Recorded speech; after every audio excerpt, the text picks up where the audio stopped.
Let's talk about some handy tools to have around the house. Things for fixing things, installing things, general housework around the house. I already did a video on some handyman tools, tools for plumbing jobs. A lot of those tools can be useful around the house. First of all, let's talk about personal protective gear.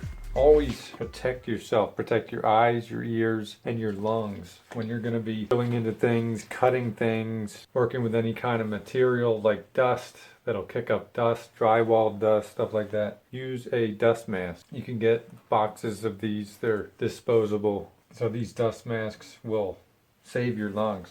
Also, earring protection. You don't have to use these large ones, but I like to use them when I use very loud power tools. You can also use these single-use earplugs. Only use them once, throw them away. You can use these for pretty much just about anything except for power tools. I would use larger ones for power tools. Also your hands. Vinyl gloves, disposable. You don't have to get disposable gloves, but I like to use these for when I'm working with caulk, cement, any kind of concrete or something that's could possibly burn your hands. Next, save your knees, especially as you get older. Start to really feel your age when you're down on the floor with your knees on the floor. This thing was meant to be some kind of gardening thing, but it can be used indoors. It's a foam, or you can use knee pads. This thing can also be used to rest your head on if you're going to be doing work under the sink. Next, I recommend something to put on your belt so you're not bending over picking up all your tools.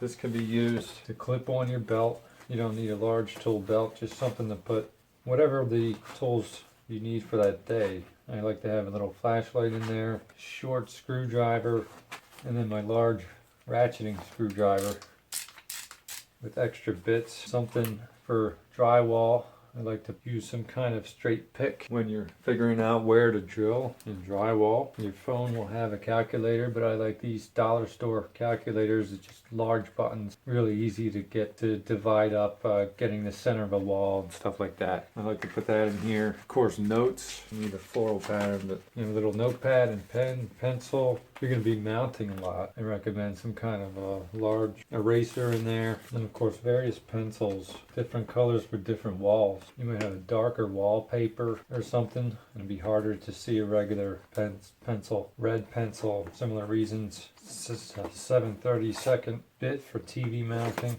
Yours will of course have different things in them, but these are really handy to have so you're not looking for your little tool. I would recommend is getting rid of your tool box and going with a tool bag. Tool bag, your box, as you start to do more and more work, is going to get really heavy, and you're going to want to keep upgrading to bigger and bigger boxes. But as you're moving your stuff all around the house, why not just put it over your shoulders? I did some videos on this. This is a bag with a hard bottom, so it stands up. It can be put in wet conditions, and it has all of my tools in it for basic around the house stuff. Blade, mirror, multi-tool, stubby hammer. I like to use this. Fits in tight places. It also can be really light and level. A lot of personal protective gear in here. Got gloves, earplugs. These little things are great for keeping the sweat out of your eyes. These little sponges with a little rubber band on them can be really useful in the heat, even if it's not really hot out and the heat is on where you're working or in your house. Extra fasteners, tape measure, clips right on the side.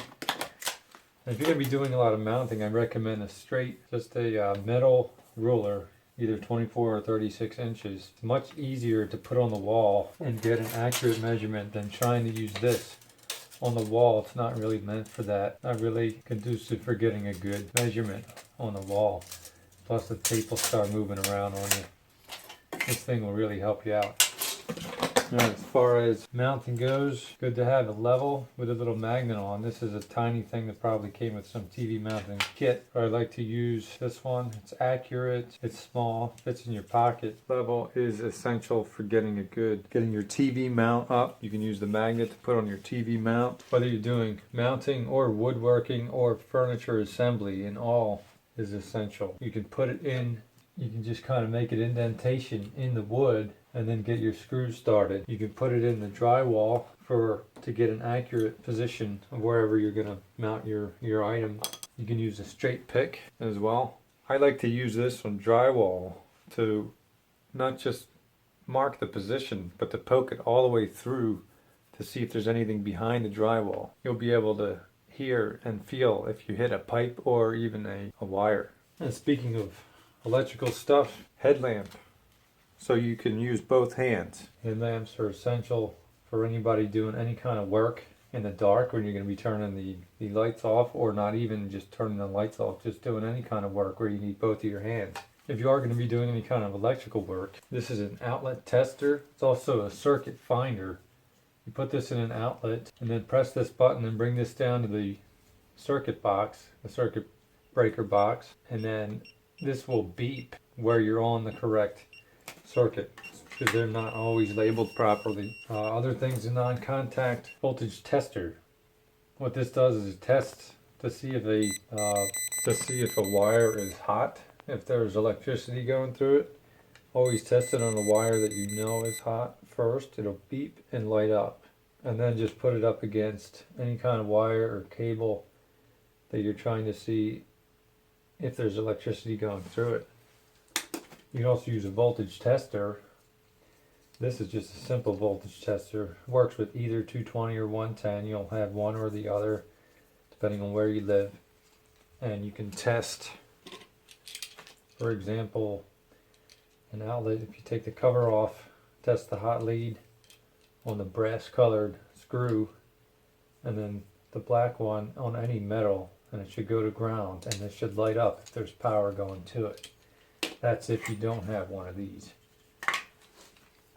You can also use a multimeter to do the same thing. Just put it on voltage. So that's it for electrical tools. Except for a stud finder, they work on 9-volt batteries. These will help you to find a stud in a drywall wall. If you have plaster or metal studs, then you would use a magnet to try to find the metal studs. Self-explanatory. But you would try to find the nails in the lath if you have a plaster wall. It'll help you find the stud. And that way you can get a TV mount or any kind of heavy thing mounted up on the wall. As far as making measurements goes, you can also use one of these. This is a speed square. Helps you get really quick 90-degree angles and 45-degree angles. If you know how to use it, you can get other angles as well, using the pivot to find the angle if you're not doing any kind of carpentry. But it's really helpful around the house to get quick measurements.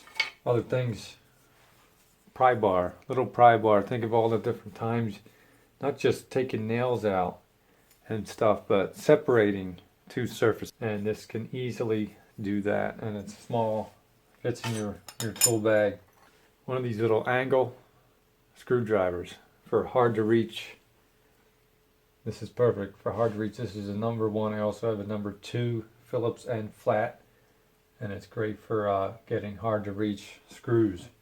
As far as wrenches and stuff, so you could have a wrench set, or you could have an adjustable wrench, or a couple, 2 different size adjustable wrenches. I like this. This is called a dog bone wrench, and it has all these hex wrenches in them, and you can even do basically deep socket, because it can go over something. Think of say like a toilet bolt bolted to the floor. You can use this for that, and it has all these different sizes, including a square one as well. But yeah, it fits in the pocket, really handy. 7-in-1 scraper. So this is this one is a 5-in-1 paint scraper. As you can see, you can pull nails, clean cracks, clean rollers with this round part. And basically help to scrape the paint off of your roller like that. Can pull nails out. It's really good as a general scraper. This is a dollar store one, but you can get a larger one. Really good for digging out cracks of things and cleaning them out. Scraping paint off, stuff like that. Scraping bits of drywall mud, all kinds of things like that. So I don't know if you're going to be doing any kind of painting or drywall work in your house, but if you are, I would say this is essential for that. And that's basically it. So you can check out my other videos on other tools. I have other video on just electrical tools. You're not going to use all of those around the house, but you use some of them. And a video on just plumbing tools, so we can be doing a lot of plumbing work. Some of those would be essential. This is the Cobalt miter box with miter back saw. And what you can do is screw it to your table and then use it as a miter box to get 45-degree cuts, or to use it as a cross cut just to easily hold a piece of wood and just make a regular cross cut, which is what I use this mostly for. It also has the 45-degree angle cross cut, which you can just put the saw down like so. What I like to do is clamp a piece of material, but you can hold it by hand, especially when you get a cut going, and it becomes easier to cut. It's got a built-in ruler, so if you want to, you can hold your piece. You can start your piece here and then hold it and then make your cut where it needs to be, exactly where it needs to be. And on this side, I forget which piece, what actual maximum size, but I put 2x4s in here. It takes quite a bit of effort to cut a 2x4, but sometimes when you're a night owl and you have to cut a piece of wood at 3 in the morning, you're not gonna power up the chop saw at 3 a.m. So then your piece has been cut as such, but you can cut various different materials. This is just scrap, but you can even cut dowels. I've cut PVC pipes on this thing. If you don't have a tubing cutter, you could even cut with a hacksaw something like copper pipe just to hold it down. You can hold it down with your left hand, just like that, and then just saw at it. I have these other tiny little miter boxes just for demonstration purposes, really. But this thing is a portable one. There's a little piece at the end there, so it can be held up against the table, just like this. Just like this one, you can hold it. You don't have to screw it down. You could just hold it, and this is portable as well, so you don't have to screw this down. You can put this in your toolbox, your tool bag. It's not small, but if you need to make cuts without power tools, you don't have power tools handy somewhere, or to just have this in the truck, so you don't have to use a power tool. You can use various different saws. This is a coping saw. It's almost like a very tiny hacksaw. I found something smaller. This little hacksaw can cut. It makes a perfectly square cut.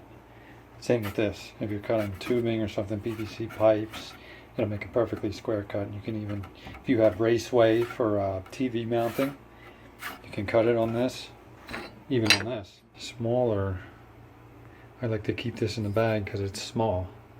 This is the same hacksaw blade as the larger hacksaw, but this thing's portable, and I've used it to cut.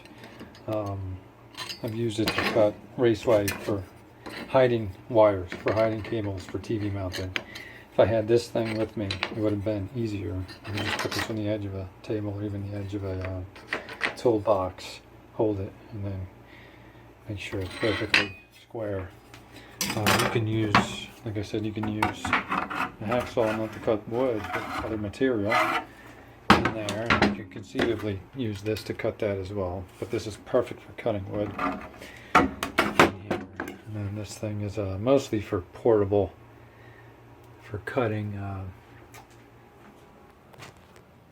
somewhere, especially if it's kind of, this something like this will be when you have easier access, and you can just saw at different angles and then saw the PVC or other material.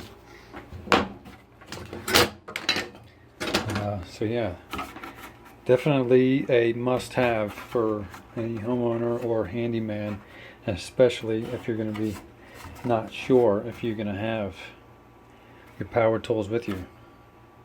So you can make perfect cuts, 45-degree angles, and even a bevel. You can cut a bevel on something, 45-degree angle cross cut, or just use this as a cross cut jig just to hold something in place. Make a good measurement. Use the saw, make a perfectly square cut. And that's it for now. Handy tools around the house. Thanks for watching.